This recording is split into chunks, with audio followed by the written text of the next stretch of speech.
রূপ যৌবনে পরিপূর্ণ অপরূপা সুন্দরী এক মেয়ে জঙ্গলের পাশে থাকা নির্জন এক মিঠু পথ দিয়ে হেঁটে যাচ্ছিল। এমন সময় হঠাৎ করে প্রচন্ড বেগে ঝড় শুরু হয়ে গেল। তখন ওই মেয়েটি দেখতে পেল দূরে একটি ঘর দেখা যায়। এই ঝড়ের কবল থেকে বাঁচার জন্য মেয়েটি ওই ঘরের কড়া নেড়ে সাহায্য চাইল। একজন টকবগে যুবক ছেলে ঘরের ভিতর থেকে দরজা খুলে সেই সুন্দরী মেয়েটাকে আশ্রয় দিল। এদিকে দিন পেরিয়ে রাত হয়ে যাচ্ছে, কিন্তু ঝড় বৃষ্টি থামার কোনো নাম গন্ধই নেই। এমন সময় মেয়েটি দেখতে পেল সেই যুবক ছেলেটি তার হাতের আঙুল মোমবাতির আগুন দিয়ে পোড়াচ্ছিল। এই দৃশ্যটি দেখে মেয়েটি প্রচন্ড পরিমাণ আশ্চর্য হয়ে বলতে লাগলো, হায় হায় সর্বনাশ, এটা কি মানুষ নাকি অন্য কিছু।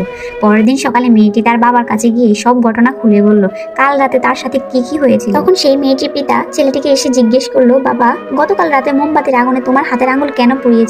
তখন সেই ছেলেটি বলতে লাগলো, চাচা, প্রচন্ড ঝড়ের রাতে আমার এই নির্জন ঘরের মধ্যে আপনার এই সুন্দরী মেয়েটাকে দেখে আমার মনের ভিতরে কুপ্রবৃত্তি চলে আসছিল। তখন আমি আমার হাত মোমবাতির আগুনে পুড়িয়ে মনকে বুঝালাম, ওরে মন, এই দুনিয়ার সাধারণ আগুনে তো তুমি সহ্য করতে পারো না, তাহলে জাহান্নামের ওই কঠিন আগুন তুমি কিভাবে সহ্য করবা? ছেলেটির এই সততা দেখে লোকটি বলল, বাবা, একটা রাত তুমি ধৈর্য ধারণ করেছো, তার বিনিময়ে আল্লাহ রাব্বুল আলামিন সারা জীবনের জন্য আমার এই সুন্দরী মেয়েটাকে তোমার করে দিল।